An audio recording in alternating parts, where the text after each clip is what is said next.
If you've never done cleans before, let's break it down. So one of the key things here is that your kettlebell or your barbell brushes against your thigh. So it's not going to be bouncing outward.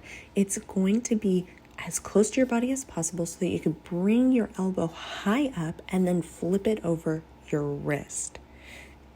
Notice I'm in what's called triple extension. So I'm going up on my tippy toes and I'm as tall as I can be, especially even with the elbow, as tall as I can be, and I'm brushing that barbell or the kettlebell up on my thighs as I drive my hips forward.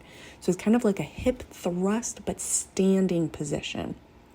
You're going to flip the kettlebell over your wrist once your elbow is as high as it can go, and then you catch it when you get into that squat position. Here we go for the full length. Notice I'm going to start from the bottom. I'm going to be in kind of a squat position. I'm going to brush the kettlebell against my thighs as I drive my hips forward, propelling the kettlebell upward because that's what's causing the motion or the movement of the kettlebell is the hip driving, not me pulling it up with my hands.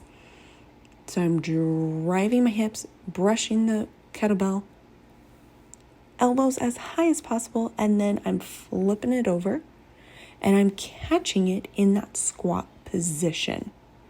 So for breathing purposes, you're probably going to want to start with an inhale, exhale, and then inhale again and reset. Inhale, exhale, and reset. So the exhale starts at the hip driving because that's where we're going to have the most intensity, and then also to a continuous of an exhale as you're catching in that deep squat position.